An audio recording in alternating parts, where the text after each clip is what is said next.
Someone lied to you today. Right now, today, possibly within the last few hours, someone has lied to you. Maybe it was small, maybe it wasn't. But here's the part that should genuinely bother you. You had no idea, and they knew that. They were counting on it. We like to think we read people well. We trust our instincts. We consider ourselves, at the very least, reasonably switched on. But here's what the research actually says. The average person detects deception at a rate of about 54%. That is barely better than flipping a coin. You might as well close your eyes and guess, because statistically, you'd get nearly the same result. Now, what if I told you there are 10 specific science-backed signals that liars almost always give off? Signals most people walk straight past every single day.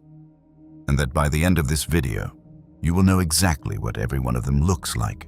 Not vague intuition, not something felt off. Actual, identifiable, verifiable signs, the same ones psychologists, investigators, and behavioral analysts use in real-world settings. By the end of this video, you will never approach a conversation the same way again. The people in your life who have been getting away with it, their time is officially up. Before we get into it, I need 30 seconds from you, and you genuinely do not want to skip ahead, because number one on this countdown is the one that liars cannot prepare for, cannot rehearse around, and have no defense against. If you have ever been lied to by someone you trusted, and I think we both know the answer to that, hit like right now, not at the end. Now, because the algorithm needs to know this video exists, and frankly, so does everyone you know who needs to see it. Subscribe if you're new. And here's what I want from you in the comments. At the end of this video, I want you to tell me which number on this list you wish you'd known 3 years ago. All right then, 10 ways to catch a liar, ranked from useful all the way to most devastating. Let's go. 10. The nervous system betrayal, pupil dilation, and blink rate changes. We start at number 10 with something that sounds almost too biological to be immediately useful. But stay with me, because this is the foundation everything else builds on. When a person lies, their autonomic nervous system responds immediately and involuntarily. The autonomic nervous system is your body's stress management infrastructure, and it has absolutely no interest in helping you maintain a convincing deception. The moment psychological stress arrives, and lying is psychologically stressful, whether it feels that way or not, it begins broadcasting signals the liar has zero conscious control over. Two of the most readable: pupil dilation and blink rate. Under deception-related stress, pupils enlarge and blink rate accelerates. These are the same physiological responses that form the biological basis of polygraph technology. The body is processing elevated threat signals, even when the face is trying very hard to look completely unbothered. The liar is sitting there calmly constructing their story, genuinely believing they're pulling it off. And their own nervous system is filing a completely separate, highly accurate report to anyone who knows how to read it, how to use it. First, establish a baseline. Observe this person during relaxed, low-stakes conversation. Note their normal blink rate, their resting eye behavior. Then ask the question that matters. Watch for the shift, not the baseline, the deviation from it. Important note: dilation responds to any strong emotion, not deception exclusively. Lighting, medication, and strong feelings of any kind can all trigger it. This is a supporting signal, not a standalone verdict. Every signal on this list works the same way. Individually, suggestive. Combined, conclusive. Reliability, 55% on its own. But it feeds directly into everything that follows. The body broadcasts what the mind is trying to hide. But what happens when the mind itself starts to buckle under the weight of the lie? That's exactly what number 9 is about. And it happens faster than you'd expect. 9. The cracking foundation. Story inconsistencies in real time. Most people think of story inconsistencies as something you only notice after a conversation, when you're lying in bed at 3 in the morning replaying the exchange and something finally doesn't add up. But here's what's actually happening during the conversation, in real time, that most people miss entirely. Liars don't just maintain one version of their story, they are actively constructing and managing it as they speak. Every sentence is a decision. Every detail is a commitment that now needs to be honored for the rest of the conversation. And the longer the conversation runs, the heavier that management becomes. What this produces, if you know what to watch for, are micro-fractures. Small, almost imperceptible inconsistencies between what was said 2 minutes ago and what is being said now. A detail that shifted slightly, a timeline that quietly moved, a name that changed, a description that doesn't quite match. Individually, each one seems like nothing. A memory slip, a verbal stumble, easy to dismiss. But here's what makes this signal so powerful. Truth-tellers self-correct naturally and openly. Actually, wait, I said Tuesday. I think I meant Wednesday. They catch their own drift because they're recalling something real, and the real version keeps pulling them back. Liars, when caught in a micro-inconsistency, do the opposite. They double down, minimize, or redirect, because there's no real memory to correct toward, only a fabrication to protect. How to use it? You don't need to call it out. You need to file it. Note the inconsistency quietly. Introduce it again later, casually, as if you're just clarifying. Watch which direction they go. Reliability, 80%. This is one of the most underused real-time detection signals available, precisely because most people are too focused on what's being said to notice what's quietly shifting. You've just learned to watch the wall for cracks while the conversation is still happening. But what if I told you there's a specific type of language pattern, completely invisible to most people, that liars use in almost every single deception? It's in how they choose their words. And number 8 is going to make you hear conversations completely differently from this moment forward. 8. The vanishing act. Linguistic distancing. The I disappears. In 2001, James Pennebaker at the University of Texas at Austin published findings from one of the largest linguistic analyses of deception ever conducted. His team analyzed thousands of written and spoken statements, ranging from everyday conversations to formal testimony, and found something that, once you hear it, you will never stop noticing. Liars stop saying I. Not completely, not obviously, but measurably, consistently, and across almost every context studied. Instead of I broke the agreement, it becomes the agreement fell apart. Instead of I wasn't there when I said I would be, it becomes things came up and it didn't happen. Instead of I lied, it becomes mistakes were made. The person hasn't disappeared from the story, but linguistically, grammatically, they've stepped off stage. They've removed themselves as the agent of the action, because on a deep subconscious level, the brain is attempting to reduce the psychological weight of the deception by creating distance between the self and the false statement. And it doesn't stop at pronouns. Alongside the disappearing I comes a predictable secondary pattern: blame migration. Circumstances caused it, other people contributed to it, timing was wrong, nobody could have foreseen it. The liar's story becomes one in which they are, somehow, the only character who bears no responsibility for anything that occurred. If you are ever listening to someone's account of events and realizing that, in their version, they are the only person in the story with no power, no choices, and no fault, ask yourself who benefits most from that framing. How to use it. Start listening for passive sentence constructions. Count the I statements versus the things just happened statements. The ratio will tell you something the words themselves are working very hard to hide. Reliability, 75%.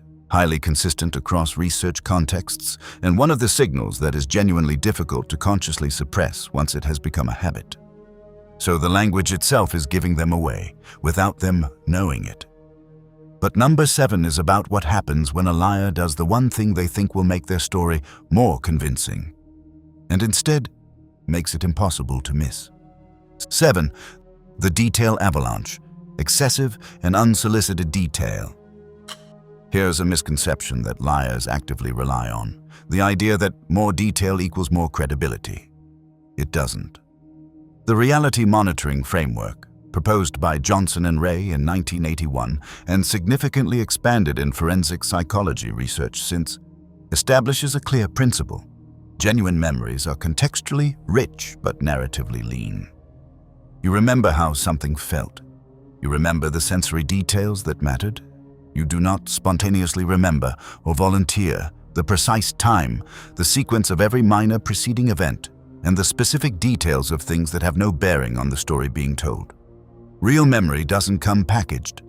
Fabricated stories do, because the person who constructed the fabrication added the detail themselves during the preparation, specifically because they thought it would sound more convincing.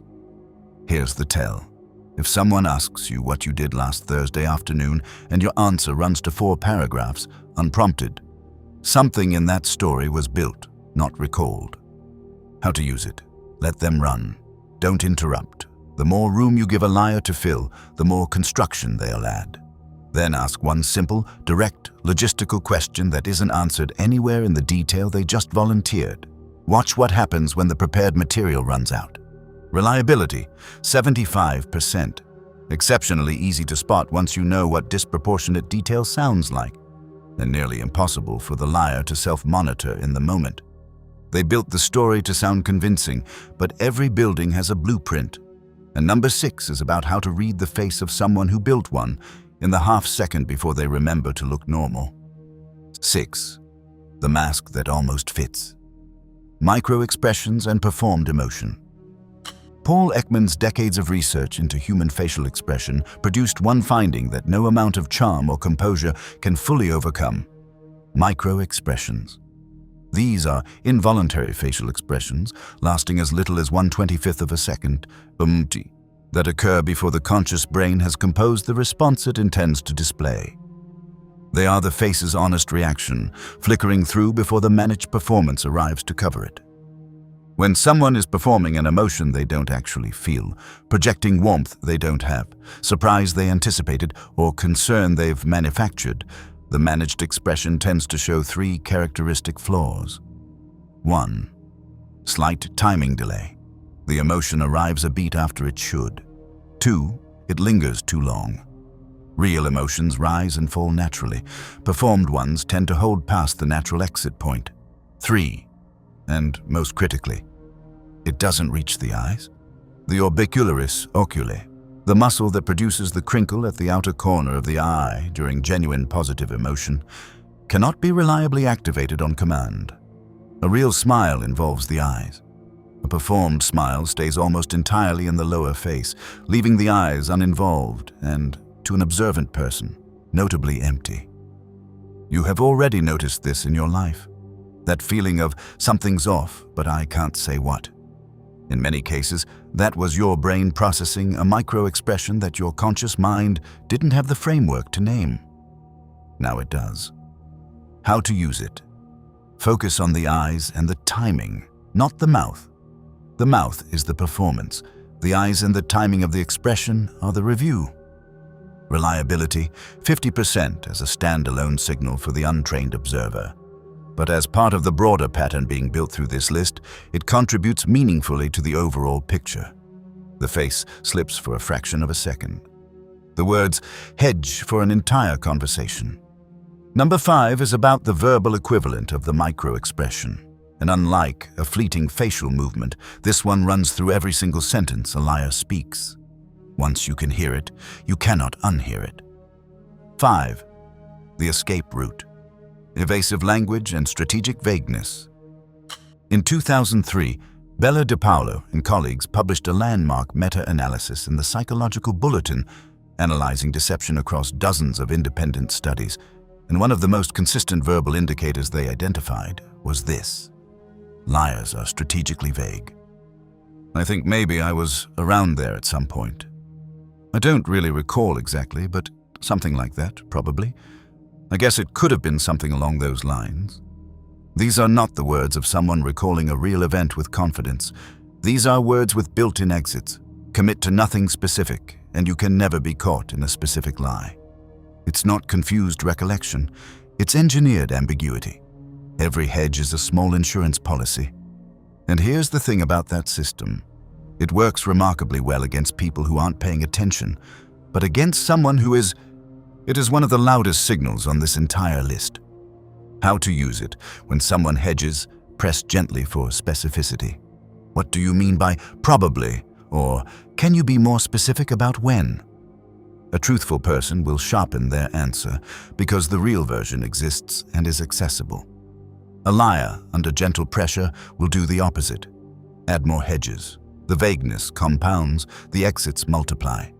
The answer gets further away, not closer. When the answer moves away from specificity in response to a simple clarifying question, you have your signal. Reliability, 80%. One of the most consistently reliable and immediately accessible verbal indicators on this entire list. Vague language tells you someone built in an exit before you even ask the question. But number 4 is about something even more revealing.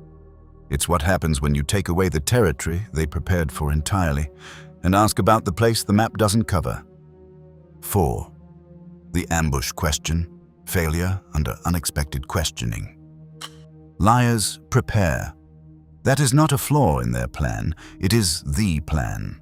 They anticipate the likely questions, construct a narrative that addresses them, and rehearse the key beats. Within the territory they've prepared, they can be remarkably convincing, but prepared territory has edges, and beyond those edges, there is nothing. Aldert Vrij and Samantha Mann at the University of Portsmouth have published extensively on imposed cognitive load as a deception detection tool. The principle, lying, already consumes significantly more cognitive processing than simply telling the truth. The brain is simultaneously maintaining the fabricated story, monitoring the listener's reactions, suppressing genuine emotional responses, and sustaining a performance of complete normalcy. That cognitive overhead is already close to capacity. When you introduce a sudden, specific question about something that precedes the story, something the liar never scripted for, the system overloads. A fabricated story begins at the point of fabrication. It has no before. Ask about the before, and you're asking someone to retrieve a memory that was never constructed. How to use it. Interrupt mid-account with a logistical question from before the story starts. What were you doing just before that? Or who were you with earlier that morning? A real memory exists in context. The person can navigate before and after without difficulty, because the event was real and continuous. A fabricated story has a starting line. Before the starting line is silence. That silence and the stumble reaching for something that was never built, that is your answer. Reliability, 85%. Formally incorporated into the UK's peace interview model, this is professional-grade investigative technique. You've just learned how to step off the map the liar prepared. But what if you could take that map and run it backwards, forcing the script to play in reverse? That's number 3, and the results are almost immediate. 3. The backward test, inability to recount events in reverse order. In 2009, Vrij, Mann, Leal, and Granhag published a study that has since become one of the most referenced findings in applied deception research. The conclusion was clear. Asking someone to recount events in reverse chronological order dramatically increases lie detection accuracy. Here is the mechanism. A real memory is not a film reel locked to a single direction.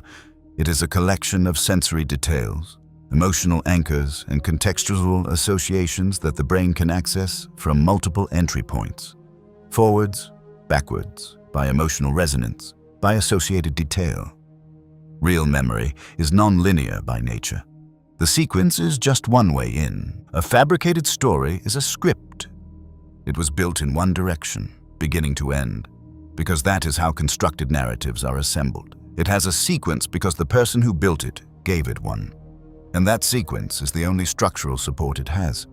Remove the direction, ask for the end first, then backwards, and the support structure collapses. How to use it? After hearing the account, wait. Don't rush. Then, casually ask, can you walk me through that one more time, starting from the end? It helps me follow it. What happened last? A person recounting real events takes a breath and works backwards. The details are all there. They just take a slightly different path to reach them. A person recounting a fabrication will stall at the reversal point. They will want to go back to the beginning. Details that were solid going forward become uncertain going backwards. The scripted sequence fights the reversal, and that fight is visible. Reliability, 85%. Now formally incorporated into cognitive interview frameworks used in professional investigative training globally. The script breaks when you run it backwards. But the most powerful indicator on this entire list isn't a trick or a technique, it's a system. And the top 2 entries on this countdown exist as a pair. Number 2 is the foundation. Number 1 is what you build on it. Together, they are close to bulletproof. 2. The crumbling tower. Story degradation and inconsistency over time. This is the method that underpins professional lie detection more than any other. Not because it's the most dramatic, but because it is the most reliably, consistently accurate indicator of sustained deception in the scientific literature. And it doesn't require specialist training to use. It requires patience and a good memory. Cognitive load theory of deception, developed extensively by Aldert Vrij at the University of Portsmouth, establishes the core principle. Maintaining a false narrative over time places an exponentially greater cognitive burden on the brain than simply recalling the truth. The truth doesn't need maintenance. It happened. It's stored. You can retrieve it the same way 1,000 times because every retrieval is going back to the same real event. A lie is a living structure. It requires active management with every retelling, and over time the maintenance begins to fail. Timelines drift. Details that appeared in the first version are absent in the second. New details emerge that weren't there before. The broad shape of the story holds, but the specifics quietly shift. Each individual change seems innocuous in isolation. The combination tells a very different story. How to use it. Ask the same core question at 2 separate points, whether within a long conversation or across separate conversations entirely. Don't immediately follow up. Let time and distance do the work. Then compare.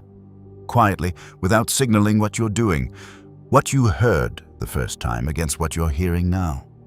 Truth-tellers self-correct naturally. They notice their own discrepancies because the real version keeps pulling them toward accuracy. Liars don't have a real version to correct toward, so the story drifts, and the drift is your evidence.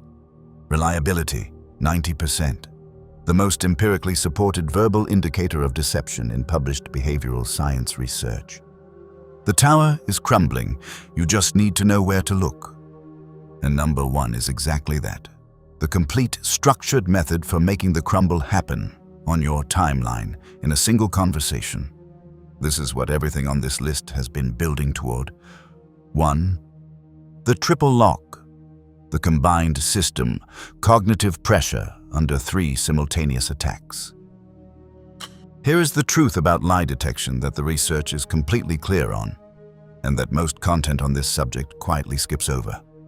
No single signal is definitive. Not one.